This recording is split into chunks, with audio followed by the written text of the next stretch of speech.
Ubahlah sejarah bangsanya dan kuasai wilayahnya. Adagium atau ungkapan itu sangat cocok untuk menggambarkan kondisi kita saat ini. Supaya jelas dan runut, saya akan mengulasnya dari Perang Bubat. Perang Bubat berawal ketika Prabu Hayam Wuruk dari Majapahit berencana untuk memperistri Dyah Pitaloka Citra Resmi dari kerajaan Sunda Galuh. Peristiwa ini kemudian melahirkan berbagai macam versi terkait tindakan Mahapati Gajah Mada dan hubungan antara Majapahit dengan Sunda Galuh. Versi pertama, Gajah Mada menganggap Majapahit sebagai penerus kerajaan Singosari. Oleh karenanya, seluruh bekas wilayah Singosari menjadi wilayah Majapahit. Seperti kita ketahui, Raja terakhir Singosari, Sri Maharaja Kertanegara, berhasil memperluas wilayah kekuasaannya hampir setengah wilayah Nusantara sekarang. Wilayah-wilayah itu ditundukkan dengan 3 cara. Ada yang ditundukkan dengan perang seperti Bali, ada yang ditundukkan melalui diplomasi seperti kerajaan Melayu Damasraya di Sumatera. Waktu itu Kertanegara mengirim ekspedisi Pamalayu. Mereka datang ke tanah Melayu, namun tidak sempat terjadi peperangan karena kemudian Damasraya mengakui kedudukan Singosari. Ada juga yang dilakukan melalui jalan kekerabatan seperti terhadap Sunda Galuh. Bukti bahwa Sunda Galuh berada di dalam cakupan wilayah Singosari adalah adanya beberapa prasasti bertuliskan Jawa kuno di wilayah-wilayah yang menjadi daerah kekuasaan Sunda Galuh. Misalkan prasasti Jaya Bupati di daerah Sukabumi itu bertarik abad 11 atau 12. Kebijakan Kertanegara memperluas wilayahnya adalah untuk membendung pengaruh kerajaan Mongol yang ingin menguasai daerah-daerah tersebut, bahkan ingin menguasai Singosari. Sebab jika daerah-daerah di sekitar Singosari dikuasai Mongol, maka secara perekonomian dan juga keamanan Singosari akan terancam. Jadi tujuan awal Kertanegara memperluas wilayahnya adalah untuk mengamankan posisi Singosari yang berada di Jawa Timur. Ketika sedang sibuk memperluas wilayah kekuasaannya, terjadi pemberontakan Jaya Katuang. Kertanegara pun terbunuh pada tahun 1292 Masehi. Di tahun yang sama, Raden Wijaya bisa melakukan balas dendam, menumbangkan Jaya Katuang setelah Jaya Katuang sibuk menghadapi serangan dari tentara Mongol. Masih di tahun yang sama juga, Raden Wijaya kemudian mendirikan Kerajaan Majapahit, sehingga tidak salah ketika beberapa punggawanya mengklaim bahwa Majapahit adalah penerus kerajaan Singosari. Terlebih Raden Wijaya kan menantu Kertanegara. Namun klaim itu tidak diterima oleh beberapa wilayah bawahan Singosari seperti Bali, Damasraya, itu melepaskan diri. Kerajaan Sunda Galuh juga melepaskan diri, tetapi tidak secara terang-terangan. Artinya tidak ada pernyataan bahwa Sunda Galuh tidak mengakui Majapahit itu. Tidak ada. Sehingga ketika Gajah Mada naik menjadi Mahapati di masa Tribuana Tunggadewi, kerajaan Sunda tidak termasuk wilayah yang akan ditaklukkan. Gajah Mada melalui Sumpah Palapanya bersumpah untuk mengambil alih, untuk mengambil kembali wilayah-wilayah Singosari yang memberontak,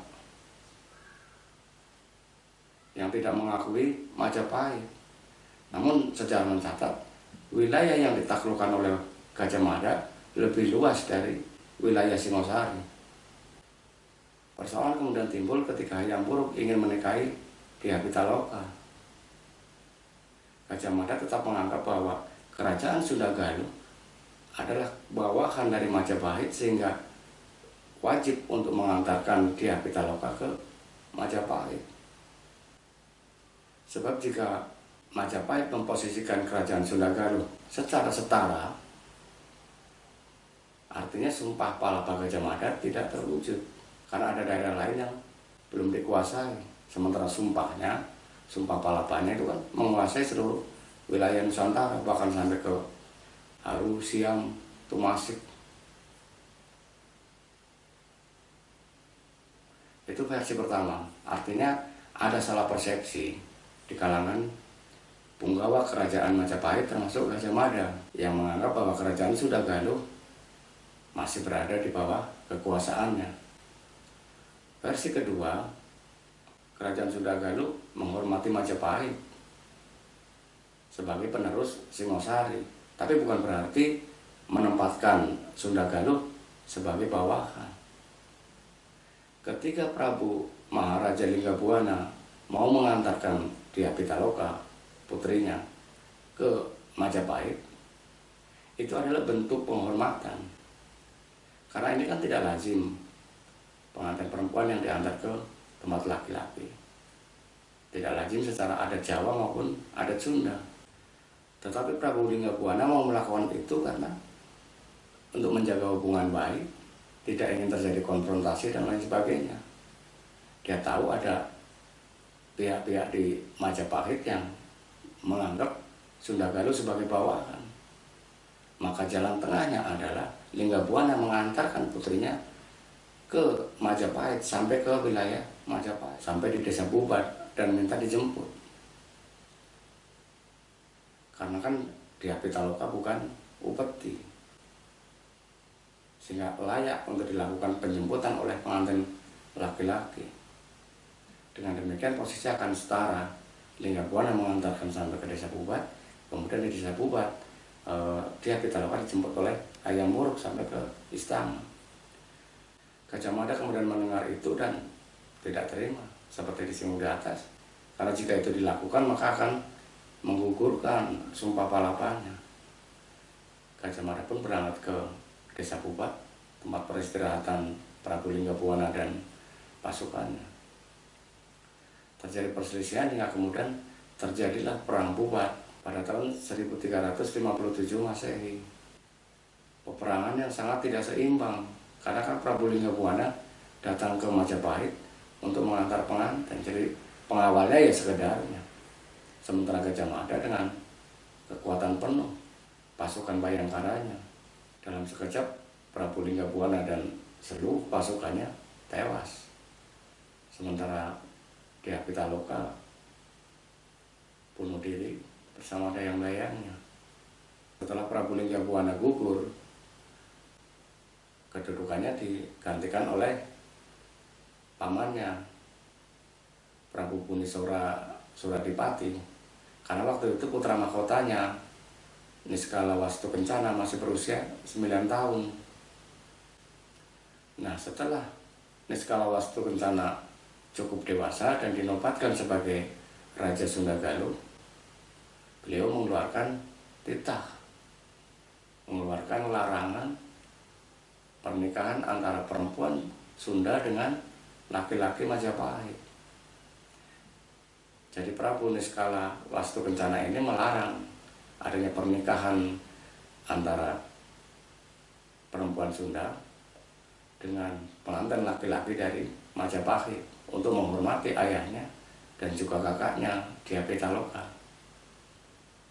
Namun dalam perkembangannya titah ini ditafsirkan lebih luas, larangan pernikahan antara Sunda dan Jawa. Demikian dua versi yang saling bertentangan. Namun kita tidak sedang mencari siapa yang benar atau siapa yang salah, versi mana yang benar atau versi mana yang salah. Saya menggunakan Perang Bubat itu sebagai contoh adanya upaya manipulasi sejarah yang akan kita bahas berikut ini. Jadi ketika ditanya kepada saya, apakah saya percaya adanya Perang Bubat? Saya sangat percaya. Karena ada korelasi.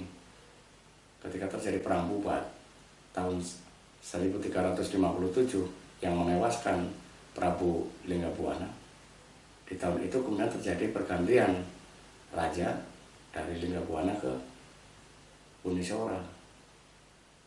Artinya ada korelasinya, nyambung.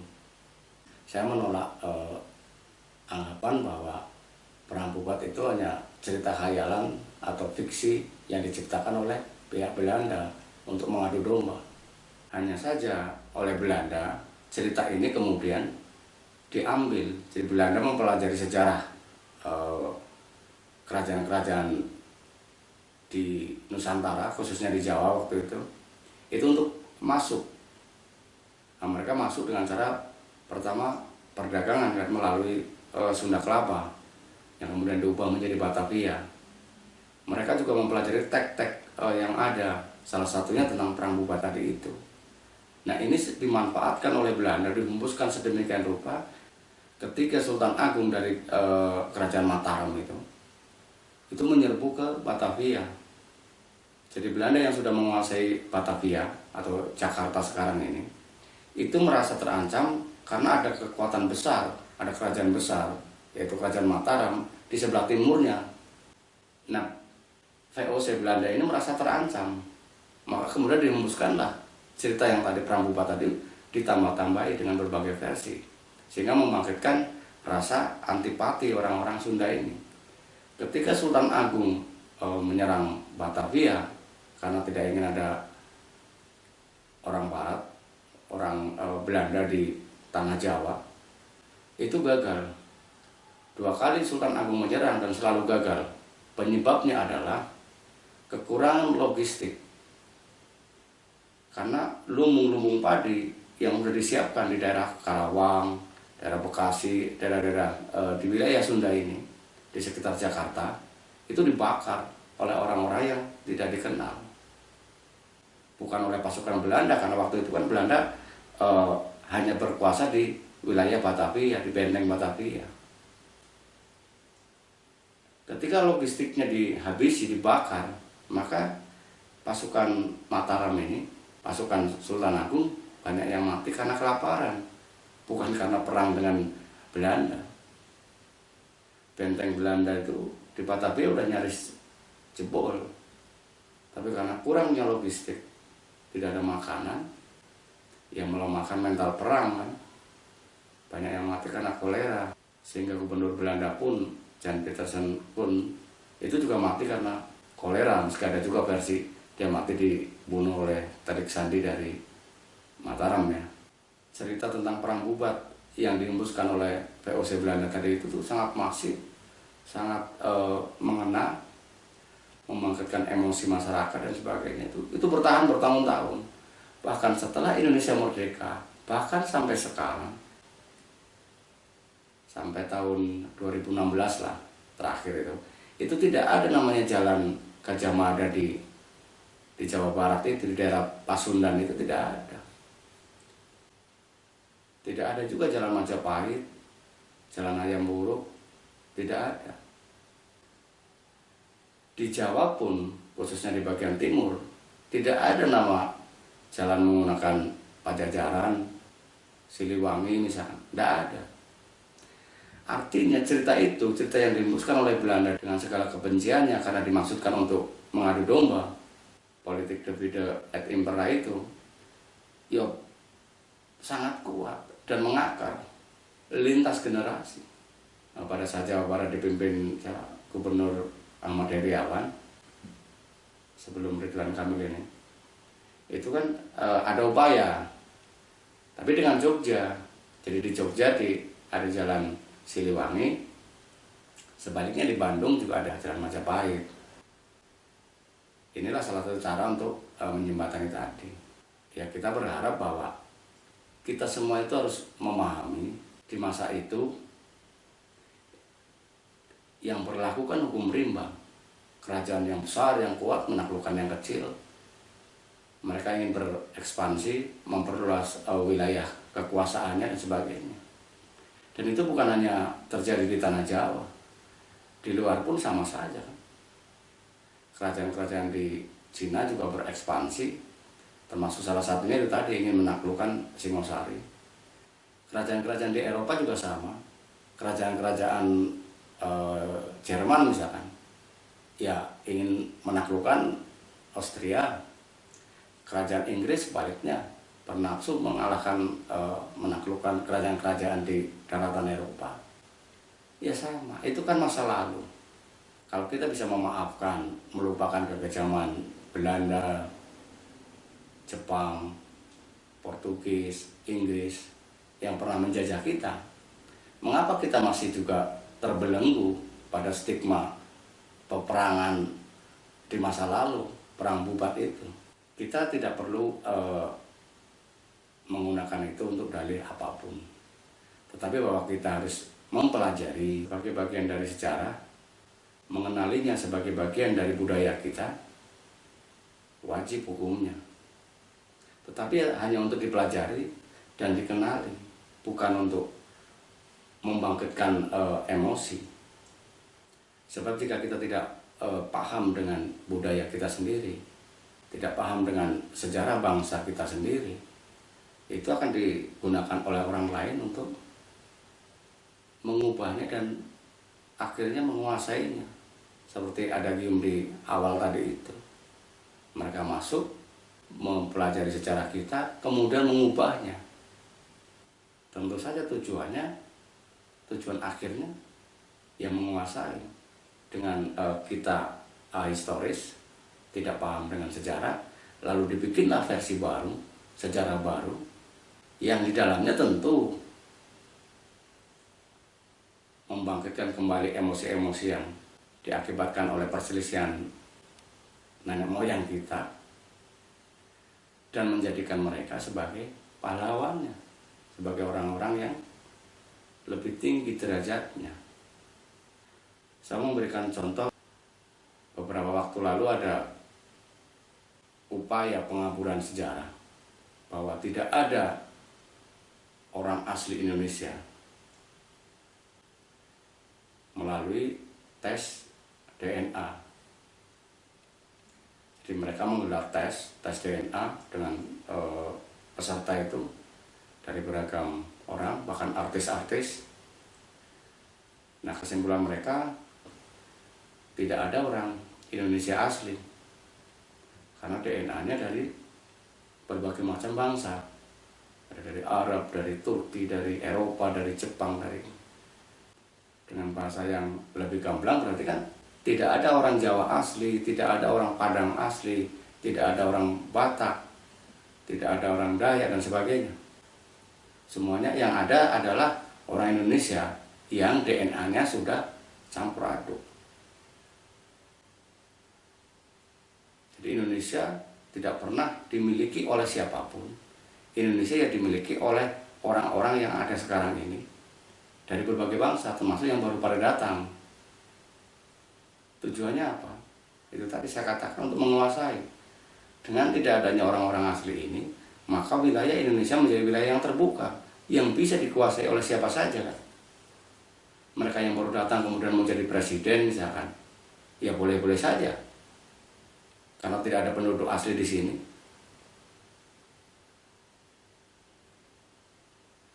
Ini kan lucu. Coba tim itu tes DNA orang Jepang atau orang aborigin atau orang Indian di Amerika sana. Hasilnya pasti DNA mereka, DNA orang Jepang, orang aborigin, orang Indian dan sebagainya tadi itu pasti bercampur-campur juga. Apakah kemudian kita bisa menyimpulkan tidak ada orang Jepang asli, tidak ada orang Australia asli karena orang aborigin kemudian DNA-nya bercampur-campur, tidak ada orang Amerika asli karena orang Indian itu DNA-nya kemudian pasti juga bercampur-campur kalau sekarang ini kan lucu. Semua bangsa di dunia ini mengalami akulturasi, bersinggungan, bersosial, melalui perkawinan dan sebagainya. Benar, bahkan ketika orang-orang Cina, orang Inggris, orang Amerika dites sama saja hasilnya, DNA-nya pasti bercampur-campur. Tetapi itu tidak bisa untuk melegitimasi bahwa tidak ada orang asli. Tidak bisa. Saya mengaku di Papua itu ada orang asli Papua. Di Kalimantan sana ada orang asli Kalimantan. Di Jawa apalagi. Kita kan pernah baca misalkan temuan manusia purba di Sangiran, itu umurnya jutaan tahun. Atau yang terbaru yang ditemukan di Bumi Ayu itu, fosil manusia purba itu berumur 1,8 juta tahun. Artinya apa?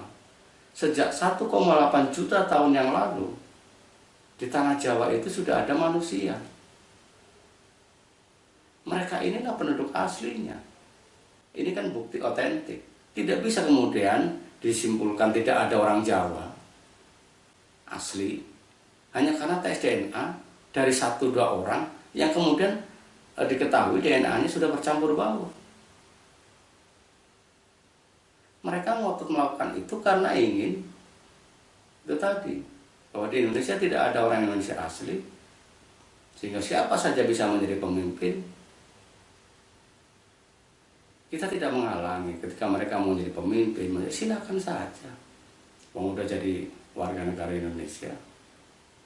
Tetapi jangan dengan cara memutar balik fakta. Ada sebuah situs misalnya, itu selalu dalam sebuah ceritanya selalu memasukkan kelompok mereka sebagai pahlawan. Ya kalau seperti saya yang sedikit paham ya akan ketawa. Bullshit. Oh.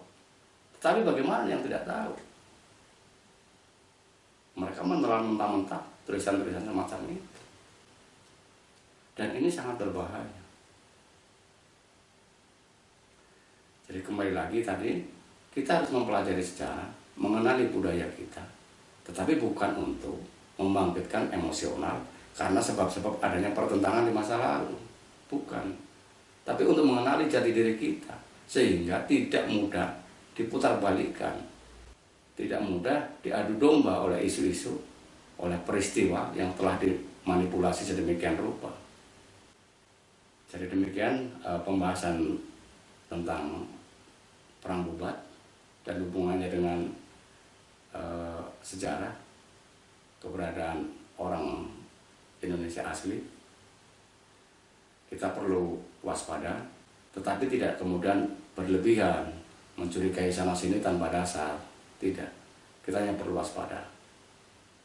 Sekian, sampai ketemu lagi.